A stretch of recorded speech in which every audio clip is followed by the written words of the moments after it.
বলছি যে হ্যাঁ এই সময়কার যুগে এই সময়টা ছিল। তো প্রশ্ন যদি বলে সব থেকে প্রথম কোথায় যে জীবাশ্ম জ্বালানি জ্বালানি বলবো না, জীবাশ্ম পাওয়া গেছে, বা আমরা বলতে পারি জীবের যে মানে যে কোনো রকম যে ধ্বংসাবশেষ, বা সেক্ষেত্রে আমরা ছাপ দেখে বলতে পারি কার্বন ডেটিং এর মাধ্যমে, সেটা কোথায় পাওয়া গেছে?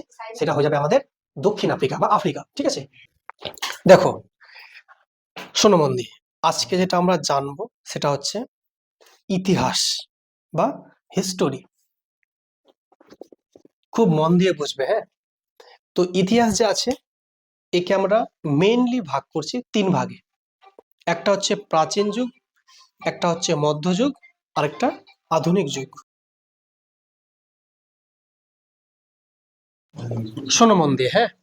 দেখো, তো আমাদের ইতিহাসে বা হিস্ট্রিতে যেটা আমরা পড়ি, তিনটে যুগ আমরা পড়ি। একটা প্রাচীন যুগ, একটা মধ্যযুগ, আর একটা আধুনিক যুগ। তাই তো, তিনটে যুগ আছে আমাদের। তো এই প্রাচীন যুগটা যে আছে এর আবার কিছু ভাগ আছে, আবার এর কিছু ভাগ আছে। তো এই ভাগে যাওয়ার আগে আমাদের জানতে হবে যে আমাদের এই যে পৃথিবী, আমাদের এই পৃথিবীর উৎপত্তি কবে হয়েছে। প্রায় যদি বলি যে আজ থেকে প্রায় 460 কোটি বছর আগে, 460 কোটি বছর আগে, এত বছর আগে পৃথিবীর জন্ম। তারপরে ধীরে ধীরে বিভিন্ন রকম থিওরি অনুযায়ী আমরা যেটা জানছি যে মানুষের আবির্ভাব হয়েছে। তাই তো, যেমনি তোমরা জানো যে কুয়া সার্ভেট বা মাইক্রোস্ফিয়ার, এই সমস্ত তত্ত্ব আমরা যেটা দেখছি, বা হেলডেন থিওরি, অপারেন্ট হেলডেন থিওরি অনুযায়ী যে পৃথিবীতে মানুষের বা জীবকোষের কিভাবে আবির্ভাব হয়েছে। সেক্ষেত্রে আমাদের এই 460 কোটি বছর আগে যখন পৃথিবী যখন আবির্ভাব হয়, তখন কিন্তু এরকম এত জীবকুল ছিল না। অনেক সময়ের সাথে সাথে মানুষের আবির্ভাব হয়েছে। তো যখন মানুষ যখন প্রথম যুগে যখন ছিল, সব থেকে শুরুতে বলছি আমি, তখন কিন্তু আজকের দিনের মতো মানুষ এত সভ্য ছিল না। মানুষ তখন কেমন ছিল? ওই বনে ঘুরে বেড়াতো। তখন কি ছিল? বনে ঘুরে বেড়াতো। তো যখন বনে ঘুরে বেড়াতো, তখন তারা মেইনলি থাকতো পাহাড়ের গুহা বা এরকম সব জায়গায় থাকতো। সেক্ষেত্রে আমরা তখন দেখব মেইন যে ওদের যে অস্ত্র, মানে ওদের সংগ্রাম করে বাঁচতে হতো। তো বাঁচার যে জন্য সংগ্রাম করতে হতো, সেটা মেইনলি হচ্ছে পাথরকে নির্ভর করে। পাথরটাই ছিল একমাত্র টুল বা অস্ত্র বা যন্ত্র, যেটাকে তারা ব্যবহার করে নিজেদের রক্ষা করত। কারণ তখন তো কোনো রকম বাড়িঘর নেই বা কোনো ভাগ নেই, কিছু নেই। যা আছে সিম্পলি তোমার গিয়ে আহ, বনে পাথারে ঘুরে বেড়াচ্ছে। তাহলে সেক্ষেত্রে আমরা যদি যুগটাকে বিবেচনা করি, তাহলে সেক্ষেত্রে আমরা বলতে পারি কি পাথরটার উপর বেশ করে আমরা যুগকে ভাগ করতে পারি। তো প্রাচীন যুগের মধ্যে যেটা আমরা একটা পার্ট দেখবো, সেটা হচ্ছে প্রস্তর যুগ বা পাথরের যুগ। প্রস্তর কথার অর্থ হচ্ছে পাথর। ঠিক আছে, তো এই যে পাথরের যুগটাকে আমরা বলছি বা প্রস্তর যুগটাকে বলছি, তো সেই প্রস্তর যুগটা কখন শুরু হচ্ছে? তাহলে নিশ্চয়ই পৃথিবী শুরু হওয়ার অনেক পরে শুরু হবে। মানুষের আবির্ভাব যেহেতু বলছি পরে থেকে হয়েছে, তো সেটা এই যে প্রাচীন যুগের যে ভাগটা যদি আমি বলি, তো এটার মধ্যে একটা ভাগ হচ্ছে কি বলো? প্রস্তর যুগ। প্রস্তর কথার অর্থ হচ্ছে পাথর। পাথরের যুগ কেন বলছে? পাথরের উপর ভিত্তি করে আমরা সময়টাকে নির্বাচন করছি। তখন মানুষের বাঁচার উপায়, বাঁচার অস্ত্র একমাত্র পাথর। ঠিক আছে, তো এই প্রস্তর যুগ বা স্টোন এজ বলি আমরা, কোয়ার্টজাইট যুগ, মানে এটা একটা এমন একটা উপকরণ যেটা আমাদের অস্ত্র বানাতে কাজে লাগতো। ঠিক বলেছে, ঠিকই বলেছে। দেখো, তো বলেছে এই যে প্রস্তর যুগ যে আছে বা স্টোন এজ, এটাকে আমরা কখন শুরু করব? ঠিক আছে, তো এবার এটা তাহলে কি অবশ্যই এই প্রাচীন যুগের আন্ডারে পড়ছে, তাই তো? তো বলছে আনুমানিক, এগুলো সবই প্রায় আনুমানিক। কারণ এত এত পুরনো সময়ে আমরা কি করে বলছি যে ধরে নাও আমি বলছি 5 লাখ বছর বিসিই, এখানে একটা কথা লেখা আছে বিসিই, বিফোর খ্রিস্ট এরা, মানে যীশু খ্রিস্টেরও আগে, মানে যীশু খ্রিস্টের আবির্ভাবের আগে। কত বছর আগে? 5 লাখ বছর আগে। একে আমরা বাংলায় বলি খ্রিস্টপূর্বাব্দ। তাহলে যীশু খ্রিস্টের আবির্ভাবের 5 লাখ বছর আগে আমরা ধরতে পারি আনুমানিক ভাবে যে এইভাবে আমাদের যুগটা আমরা শুরু করছি। ঠিক আছে, তো এইটা হচ্ছে আমাদের প্রস্তর যুগটা শুরু এখান থেকে। তাহলে আমরা আমাদের ইতিহাস যখন পড়ছি, সেই ইতিহাসে আমরা শুরু করছি 5 লাখ বিসিই, বিফোর খ্রিস্ট এরা। এখান থেকে শুরু হচ্ছে, এটা চলছে আপ টু কত দূর বলো? এটা চলছে আপ টু কতটা বলো তোমরা? 10,000 বিসিই। বুঝছো? 10,000 বিসিই মানে বিফোর খ্রিস্ট এরা। এতটা অবধি চলছে আমাদের প্রস্তর যুগ। বুঝছো? তো কোন প্রস্তর যুগ? প্রাচীন প্রস্তর যুগ। এটা লিখতে পারি এখানে আমরা, প্রাচীন প্রস্তর যুগ। তাহলে এই যে বললাম 5 লাখ থেকে 10,000 বিসিই, তো তুমি বলবে স্যার এটা থেকে মনে হচ্ছে কমছে, মনে হচ্ছে যে না, এটা বাড়ছে। কেন? একটা লোকের আবির্ভাব, লোক বলা ভুল হবে, যীশু খ্রিস্ট, অনেকে একে ঈশ্বর বলে মনে করেন, ওটা আমরা তো যাবো না, এটা হচ্ছে যীশু খ্রিস্ট। তো আমরা আছি কোন দিকে? আমরা এরপরে আছি, আর এই সময়টা বলছি এর আগের সময় বলছি। তো ধরে নাও এটা স্টার্টিং পয়েন্ট মনে করো, এটা 5 লাখ, তারপর কত হবে? 4 লাখ, 3 লাখ, 2 লাখ, 1 লাখ, হবে কি হবে না? কমতে কমতে কত হবে? 0 হয়ে যাবে এক সময় না? তারপর এদিকে আবার শুরু হবে, 1 2 করে শুরু হবে। তো ওই জন্য বলছি 5 লাখের শুরু, তার কত হচ্ছে বলো? 10,000 অব্দি। এই সময়টা হচ্ছে আমরা প্রাচীন প্রস্তর যুগ বলে অভিহিত করছি। বুঝতে পেরেছো? এই যে 5 লাখ থেকে 10,000 বিসিই, বা একে বলছি আমরা প্রস্তর যুগ বলছি, ঠিক আছে? প্রাচীন প্রস্তর যুগ, বা এটাকে আমরা বলি প্যালিওলিথিক এজও বলি আবার, ঠিক আছে? তো এবার এর মধ্যে আবার 3টে আছে ভাগ। এই 5 লাখ থেকে 10,000-এর মধ্যে যে টাইম গ্যাপটা, তো একে ভাগ করছে 3 ভাগে। একটা বলেছে 5 লাখ থেকে শুরু করে, 5 লাখ বিসিই থেকে শুরু করে 1 লাখ বিসিই। দেখো তো এর মধ্যে পড়ছে কি পড়ছে না? এটাও কিন্তু প্রাচীন প্রস্তরের মধ্যে আর্লি পার্ট, এটা হচ্ছে আর্লি, ঠিক আছে? আর্লি প্যালিওলিথিক, ঠিক আছে? এটা আর্লি বলছে মানে কি শুরুতে। তারপর দেখো 1 লাখ থেকে কত বলো? 1 লাখ বিসিই থেকে শুরু হবে, তোমার চলবে 40,000 বিসিই। এই পার্টটা হচ্ছে মিডল, মানে মধ্য প্রস্তর যুগ, মানে মধ্য প্রাচীন প্রস্তর যুগ, ঠিক আছে? এবার যদি চলে আসো তুমি 40,000 থেকে শুরু করে 10,000 বিসিই, ঠিক আছে? সবগুলো বিসিই, কিন্তু এটা হচ্ছে আমাদের একদম আপার। বুঝছো? বা এটাকে আমরা বলি নিম্ন, এটা মধ্য, এটা উচ্চ। এটাকে নিম্ন বলতে পারি,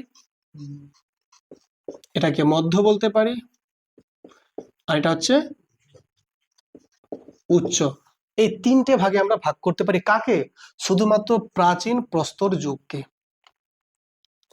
বুঝছো ব্যাপারটা? তাহলে প্রাচীন প্রস্তর যুগের মধ্যে এটা হচ্ছে মেন পার্ট, এর আন্ডারে পড়ছে 3টে পার্ট, 1টা 2টো 3টে পার্ট। বুঝতে পেরেছো? এবার বলছে এটা শুধু কি হলো? প্রাচীন প্রস্তর যুগ। এরপরে আসছে মধ্য প্রস্তর যুগ। মধ্য প্রস্তর যুগ মানে এবার মিডিল, ঠিক আছে? এই প্রাচীনের পর যখন মধ্য প্রস্তর যুগ আসছে, একে আমরা বলছি মেসোলিথিক এজ বলছি, ঠিক আছে? যাই হোক, তো দেখো এটা শুরু হবে কোথায় বলো? এটা যেখানে শেষ সেখান থেকে শুরু, শেষ কোথায় হয়েছে? তাহলে 10,000 বিসি থেকে শুরু হবে, আর চলবে কতটা অবধি বলো? এটা এটা চলবে তোমার 4,000 বিসি, ঠিক আছে? বিসি মানে বিফোর খ্রিস্ট এরা। তাই এটা হচ্ছে কি মধ্যযুগ আমাদের। এরপরে যেটা আসছে সেটা হচ্ছে নব্য। নব্য মানে কি নতুন, নব্য প্রস্তর যুগ। এই যে পার্টটা আছে, শুরু কোথায় বলো? 4,000-এ। তাহলে 4,000 বিসিতে শুরু, আর শেষ কোথায়? 1,000 বিসিতে শেষ। এতক্ষণ ধরে আমাদের চললো শুধুমাত্র প্রাচীন যুগের পাঠটা আমাদের চলছে, মানে সরি, প্রস্তর যুগ চলছে আমাদের। এটা হচ্ছে আমাদের প্রস্তর যুগ, মানে পাথরের যুগ। প্রস্তর যুগ। এই প্রস্তর যুগের আন্ডারে পড়ছে আমাদের প্রাচীন প্রস্তর যুগ, মধ্য প্রস্তর যুগ, নব্য প্রস্তর যুগ। এই প্রাচীন প্রস্তর যুগের মধ্যে তিনটে পার্ট, একটা নিম্ন প্রাচীন প্রস্তর যুগ, একটা হচ্ছে মধ্য প্রাচীন প্রস্তর যুগ, একটা উচ্চ প্রাচীন প্রস্তর যুগ। বুঝতে পেরেছো? এবং নেক্সট যে পার্টটা মধ্য প্রস্তর যুগ, সেটা হচ্ছে 10,000 থেকে 4,000 বেশি। আর তারপরটা হচ্ছে নব্য প্রস্তর যুগ, 4,000 থেকে শুরু করে 1,000 বেশি। ঠিক আছে না? লিখে নাও একটু। এই যে দেখতে পাচ্ছ প্রাচীন প্রস্তর যুগ, এটাকে আমরা বলছি প্যালিওলিথিক এজ, তাই তো? প্যালিও কথার মানে হচ্ছে পুরাতন, আর লিথিক কথার মানে হচ্ছে পাথর বা প্রস্তর, আর এজ মানে তো সময়কে যুগকে বলছে। মধ্য প্রস্তর যুগকে বলছে মেসোলিথিক এজ, আর নব্য প্রস্তর যুগকে বলছে নিওলিথিক এজ, নব্য প্রস্তর যুগ। ঠিক আছে? যদি প্রশ্ন করা হয় যে এই যে আমরা বলছি যে মানুষের যে আবির্ভাবটা বলছি, বা এই যে আমরা এটা পাচ্ছি কোত্থেকে, নিশ্চয়ই কার্বন ডেটিং এর মাধ্যমে। কার্বন ডেটিং যে C14, তার মাধ্যমে আমরা জীবাশ্মের আমরা বয়স নির্ধারণ করে বলছি যে হ্যাঁ এই সময়কার যুগে এই সময়টা ছিল। তো প্রশ্ন যদি বলে সব থেকে প্রথম কোথায় যে জীবাশ্ম জ্বালানি, জ্বালানি বলবো না, জীবাশ্ম পাওয়া গেছে, বা আমরা বলতে পারি জীবের যে মানে যে কোনো রকম যে ধ্বংসাবশেষ, বা সেক্ষেত্রে আমরা ছাপ দেখে বলতে পারি কার্বন ডেটিং এর মাধ্যমে, সেটা কোথায় পাওয়া গেছে, সেটা হয়ে যাবে আমাদের দক্ষিণ আফ্রিকা বা আফ্রিকা। ঠিক আছে? তাহলে কিন্তু ভারতে কিন্তু প্রথম কিন্তু জীবাশ্ম পাওয়া যায়নি। প্রথম জীবাশ্ম পাওয়া গেছে কোথায়? আফ্রিকাতে। দক্ষিণে শুধু আফ্রিকা বলে। ঠিক আছে? আর যদি বলা হয় যে এটা কত বছর আগের জীবাশ্ম, 42 লক্ষ বছর আগের জীবাশ্ম পাওয়া গেছে আফ্রিকাতে। ঠিক আছে? এবং ভারতবর্ষে এই যে জীবাশ্মের যে আবির্ভাবটা যে মানে জীবাশ্ম যে পাওয়া গেছে, সেখানে যে মানুষের যে আবির্ভাব, সেটা হয়েছে প্রায় 14 লক্ষ বছর আগে। এটা কিন্তু পাওয়া গেছে সাম্প্রতিক একটা তথ্য থেকে বা প্রতিবেদন থেকে, যেটা পাওয়া গেছে মহারাষ্ট্রের পুনে থেকে। ঠিক আছে? মহারাষ্ট্রের পুনে থেকে এই তথ্যটা অনুযায়ী আমরা বলতে পারি যে ভারতে 14 লক্ষ বছর আগে মানুষের আবির্ভাব হয়েছিল। আর পৃথিবীর জন্ম হয়েছে প্রায় 4.6 বিলিয়ন বছর আগে, মানে 460 কোটি বছর আগে। ঠিক আছে? আর সব থেকে যে পুরনো যে জীবাশ্মের আমরা হদিস পেয়েছি, সেটা হচ্ছে আফ্রিকা, ভারতের থেকে অনেক আগে। ঠিক আছে? তো সেই হিসেবে আমরা এখন এই যে বলছি আহ এই যে তিনটে যুগ বললাম আমরা, ঠিক আছে, যে একটা হচ্ছে প্রাচীন প্রস্তর যুগ, একটা মধ্য প্রস্তর যুগ, আর একটা হচ্ছে নব্য প্রস্তর যুগ। এই তিনটে ভাগে ভাগ করেছে আহ একজন প্রত্নতত্ত্ববিদ, তার নাম হচ্ছে গ্যাব্রিয়েল ডি মর্টিলিট। ঠিক আছে? গ্যাব্রিয়েল ডি মর্টিলেট নামে একজন প্রত্নতত্ত্ববিদ এই তিনটে ভাগে ভাগ করেছেন। ঠিক আছে?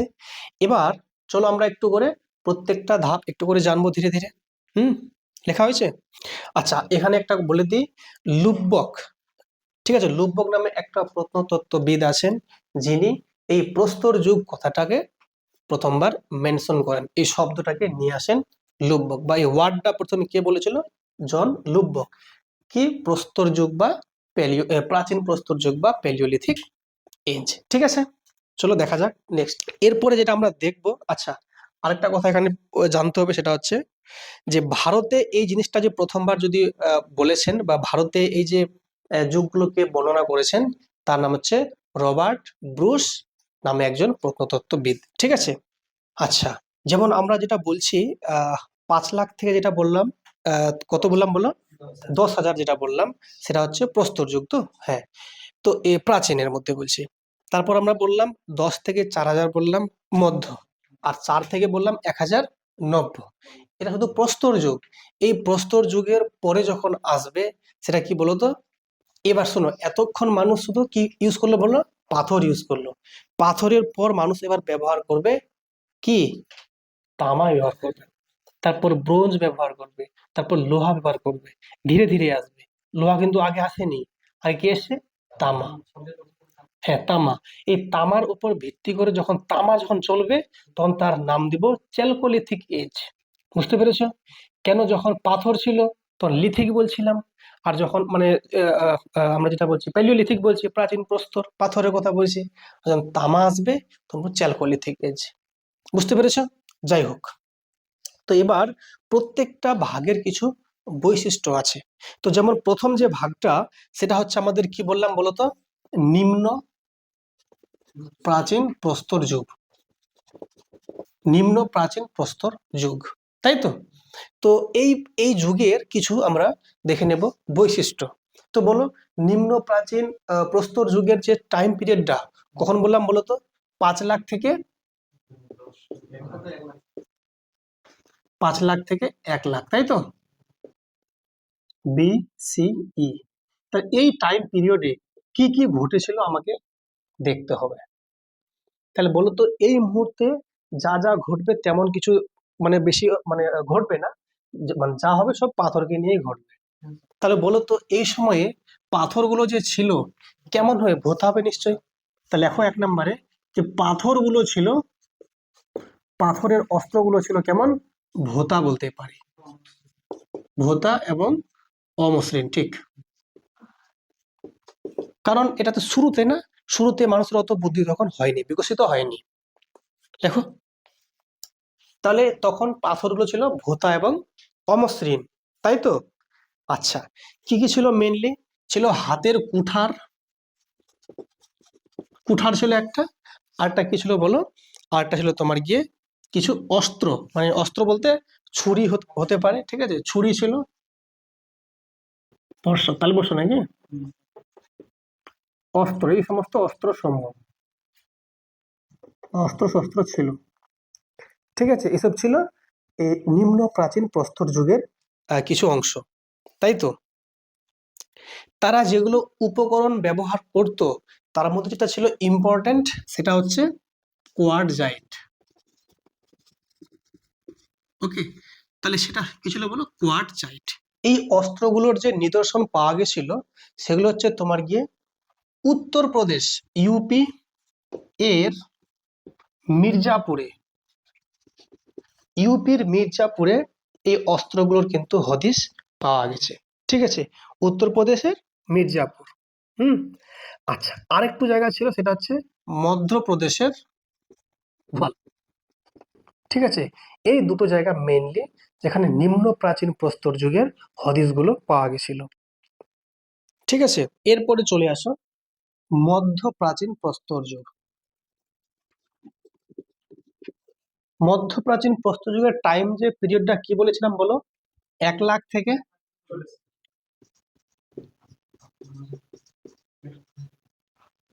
BC, ঠিক আছে।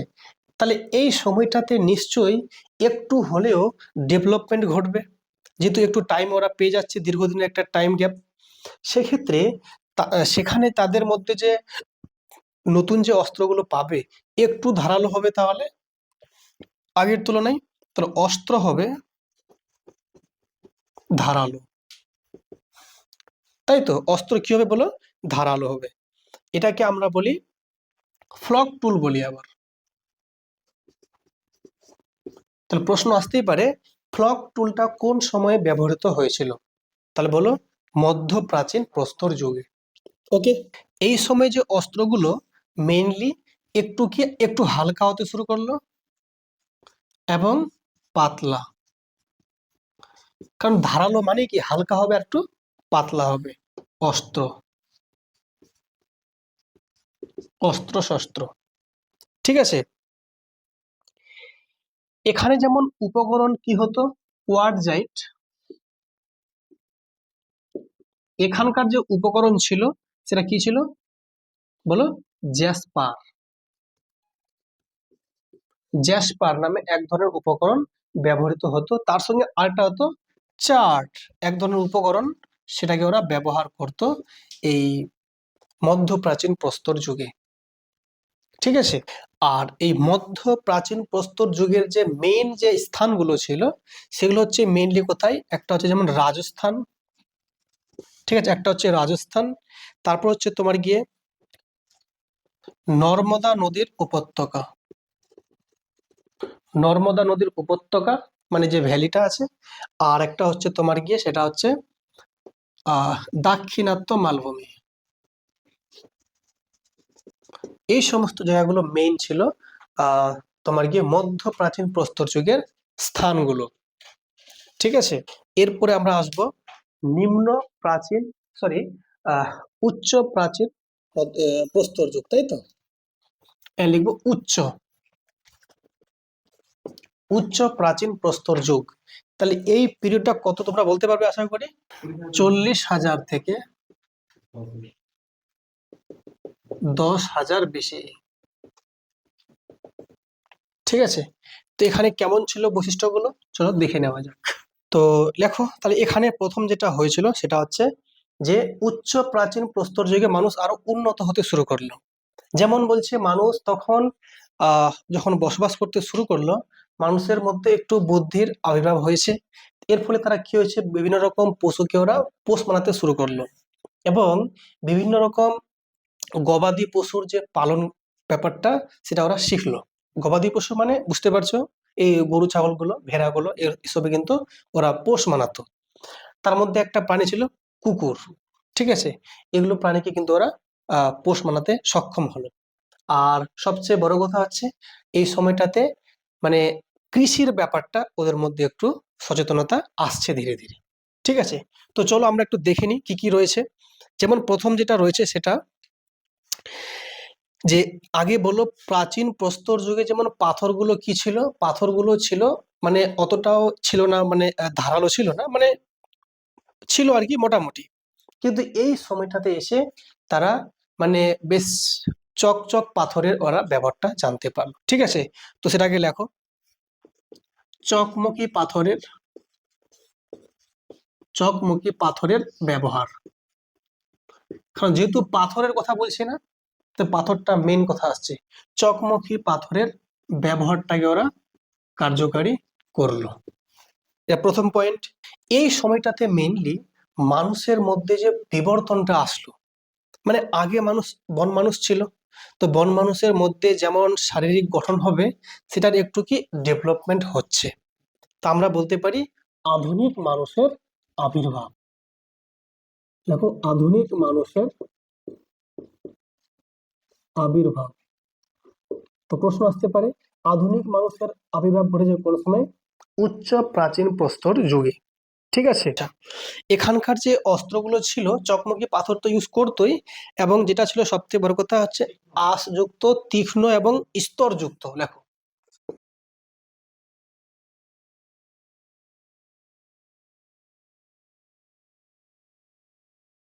এই সমস্তগুলো ওরা ব্যবহার করত। ঠিক আছে, এই যে যুগটা আমাদের চলছে সেটা ছিল কিন্তু বরফের যুগ। এই বরফের যুগটা তোমার গিয়ে এই 10,000 BC-তে গিয়ে সমাপ্ত হচ্ছে। তাহলে বলো এতক্ষণ আমরা কি শিখলাম? প্রাচীন প্রস্তর যুগের তিনটে ভাগ। এরপরে কি আছে বলো? মধ্যপ্রস্তর যুগ। এই মধ্যপ্রস্তর যুগের মধ্যে যে টাইম পিরিয়ডটা আমরা পাচ্ছি 10,000 থেকে 4,000 BCE, তাই তো?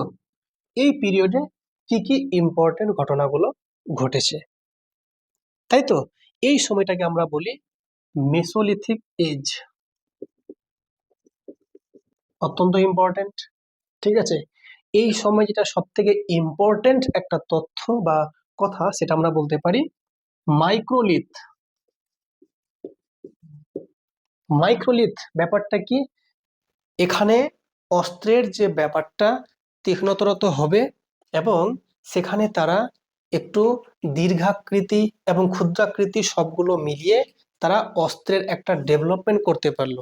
এই সময় যে অস্ত্রগুলো ছিল সেগুলো মেনলি দেখবে 1 থেকে 5 সেমি পর্যন্ত লম্বা তারা তীক্ষ্ণ ব্যবহার করতে পারতো, 1 থেকে 5 সেন্টিমিটার। ঠিক আছে, আচ্ছা, তো এখানে অস্ত্রগুলো যে ব্যবহার করত, তো সেখানে তারা কি ইউজ করত মানে এজ এ উপকরণ? তা সেখানে ছিল যেমন কি ছিল, একটা ছিল চার্ট। ঠিক আছে, তারপর তোমার রয়েছে কি বলো, একটা হচ্ছে কেলাস, তারপর চ্যালসি। এগুলো হচ্ছে উপকরণ, অস্ত্রটা তারা মানে ইউজ করতো। ঠিক আছে, জ্যাসপার, ডনি, ইত্যাদি ইত্যাদি। ঠিক আছে, আরো আছে যেমন দেখো কার্নেলিয়ান ইত্যাদি। এই সমস্ত ওরা অস্ত্রগুলো মেনলি ইউজ করতো মধ্যপ্রস্তর যুগে উপকরণ হিসেবে। ঠিক আছে, এই যে বললাম মাইক্রোলিথের ব্যাপারে যে কথাটা বলছিলাম, এই মাইক্রোলিথটা প্রথম যে আবিষ্কার করেন, মানে এই পরবর্তীতে মানে কার্বন ডেটিং এর মাধ্যমে যে পর্যবেক্ষণ করেন, তার নাম হচ্ছে এসি এল কার্লাইল 1867 সালে। ঠিক আছে, এই এসি এল কার্লাইল 1867 সালে আবিষ্কার করেন মাইক্রোলিথ। ঠিক আছে, তো এটা কোথায়? বিন্ধ্য পর্বত থেকে। একটা হচ্ছে মধ্যপ্রদেশ, আরেকটা হচ্ছে রাজস্থান। এই মধ্যপ্রদেশ ও রাজস্থানে এই যে গবাদি পশুর কথা বলছিলাম, এই গবাদি পশুর প্রচলনের হদিশ পাওয়া যায়, বা সব থেকে পুরনো হদিশ যদি বলি সেটা হচ্ছে মধ্যপ্রদেশ আর রাজস্থান। ঠিক আছে, এই সময়টা কালে। ঠিক আছে, এই সময়টাতে দুটো গুহা চিত্রের উল্লেখ আমরা পাই। একটা হচ্ছে ভীমবেটকা, আরেকটা হচ্ছে আদমগড়। এই ভীমবেটকা এবং আদমগড়ে পাওয়া গেছে বিভিন্ন গুহা চিত্র। তাহলে এটা কিন্তু ওই মধ্যপ্রস্তর যুগের গল্প। আর এই সমস্ত গুহা চিত্রে যেসব চিত্র অঙ্কিত হয়েছে তার মধ্যে সব থেকে বেশি আছে পশু। ঠিক আছে, পশুর চিত্র। যখন উঠলোই এই ভীমবেটকার নাম, তো এই ভীমবেটকা নিয়ে প্রশ্ন অনেক সময় পরীক্ষায় আসে। ভীমবেটকার থেকে প্রশ্ন আসে, কি প্রশ্ন আসে? যে এটা তো একটা স্থান বা যেখানে আমরা দেখতে পাচ্ছি প্রাচীন যুগের কিছু ছবি আছে, এটা একটা গুহা চিত্র বলছে, মানে কি এটা হচ্ছে পাথর, মানে পাথরের নির্মিত, মানে পাহাড় পাহাড় কেটে আর কি, বা পাথরের যেহেতু রয়েছে ব্যাপার স্যাপার, তো সেক্ষেত্রে এগুলো অংশ যেহেতু পুরোনো দিনের, তো এগুলো হচ্ছে কি ইউনেস্কো ওয়ার্ল্ড হেরিটেজ সাইটের আন্ডারে এটা কিন্তু ইনক্লুড করা হয়েছে, ইউনেস্কো। তো এর আন্ডারে কবে অ্যাড করা হয়েছে? 2003 সালে। এটা মোস্ট ইম্পর্টেন্ট একটা কোশ্চেন, যে ভীমবেটকা যেটা আছে সেটা কবে ইউনেস্কোর আন্ডারে ইনক্লুড হয়? 2003 সালে। ঠিক আছে, তো এটা প্রথমে যদিও ছিল একটা বৌদ্ধ স্থান আছে নেতা, তো 2003 সালে ইনক্লুড হচ্ছে। হ্যাঁ, তো এটা কত, এই ভীমবেটকা ইউনেস্কোর আন্ডারে কবে ইনক্লুড হচ্ছে? 2003 সালে। যদিও এটা প্রথমে ছিল একটা বৌদ্ধ স্থান, মানে মনে করা হতো যে এটা প্রথমে এটা একটা বৌদ্ধ স্থান, কিন্তু পরবর্তীতে বলা হচ্ছে এটা বৌদ্ধ স্থান নয়, এটা হচ্ছে একটা প্রাচীন প্রস্তর যুগের একটা নিদর্শন, প্রাচীন প্রস্তর যুগের নিদর্শন। ঠিক আছে, যদি প্রশ্ন করা হয় যে এই ভীমবেটকার অবস্থান কোথায়, তাহলে কি বলবে? মধ্যপ্রদেশের রায়সেন জেলা। এটাও জেনে রাখবে যে এটার যে অবস্থানটা সেটা হচ্ছে কি মধ্যপ্রদেশের রায়সেন জেলা।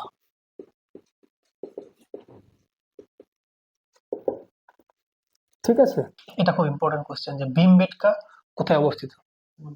মধ্যপ্রদেশের রায়সেন জেলা। তোমরা দেখতে পাচ্ছ ইসের মধ্যে, ম্যাপের মধ্যে কোথায় রয়েছে মধ্যপ্রদেশ, দেখতে পাচ্ছ আশা করি, ইয়েলো পার্টটা তার রায়সেন জেলা। ঠিক আছে, তাহলে আমাদের এই প্রস্তর যুগের মধ্যে কোনটা পার্ট করালাম? আহ মধ্য হয়ে গেল, তাই তো? হুম। এরপর আসবে কি বলতো? নব্য প্রস্তর যুগ। দেখো, নব্য প্রস্তর যুগ, এই যুগটাকে আমরা আহ বা আমরা যেটা বলছি যে এটা টাইম কত বলতো, টাইম পিরিয়ডটা 4000 থেকে 1000 বিসি। এই টাইম পিরিয়ডের কিছু গুরুত্বপূর্ণ বৈশিষ্ট্য রয়েছে। তো লেখক 1 নাম্বার, স্যার বা স্যার, চলো, স্যার জন লুব্বক, এই যে শব্দটা আছে নব্য প্রস্তর যুগ বা নিওলিথিক এজ, লেখো নিওলিথিক এজ শব্দটি ব্যবহার করেন?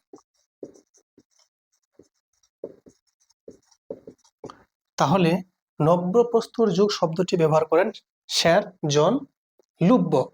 আর এই নব্যপ্রস্তর যুগের যে বৈশিষ্ট্যগুলোকে ব্যাখ্যা করেন যিনি, তার নাম হচ্ছে Gordon Childe. Sir Gordon Childe এই নব্যপ্রস্তর যুগের যে বৈশিষ্ট্যগুলোকে কি করেন, বর্ণনা করেন। ঠিক আছে,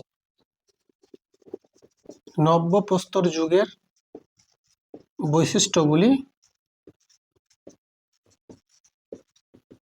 বর্ণনা করেন। এখানকার যে মেন যেগুলো বৈশিষ্ট্য সেগুলো হচ্ছে চারটে বৈশিষ্ট্য, চারটে মেন বৈশিষ্ট্য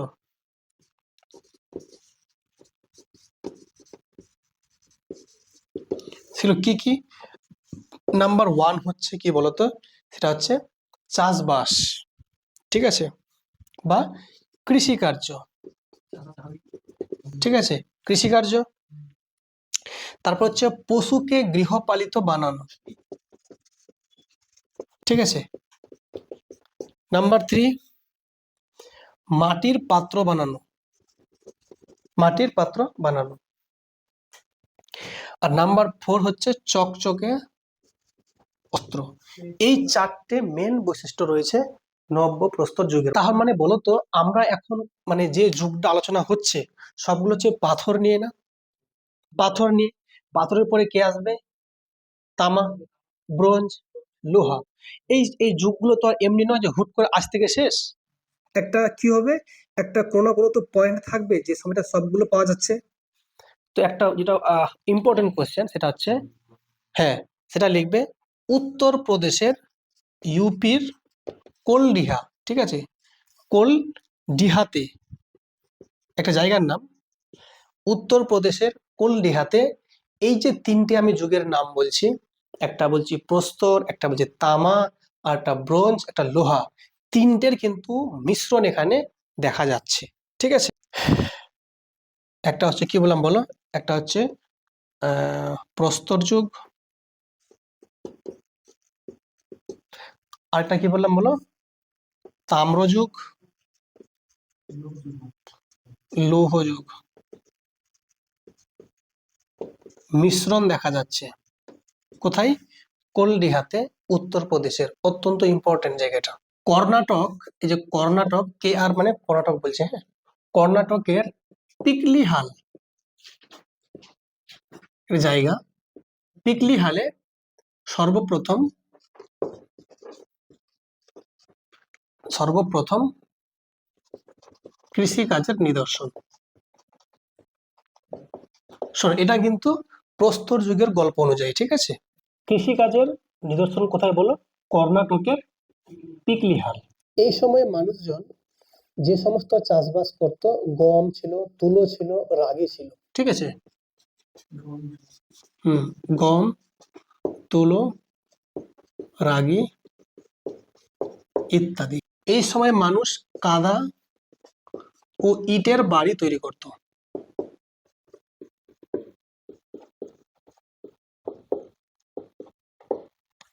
কাদা ইট বলতে কাদা, বুঝতে পারছো তো, কাদা ইট। এই সময়ে মানুষেরা মাটির পাত্র বানাতো।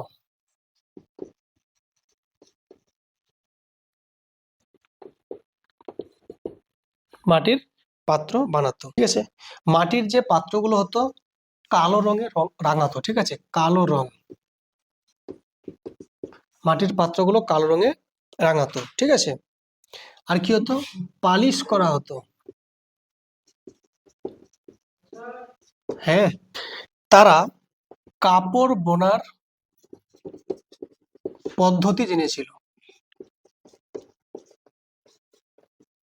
কাপড় কি করে বুনতে হয় সেই পদ্ধতি তারা জেনেছিল। কাশ্মীরে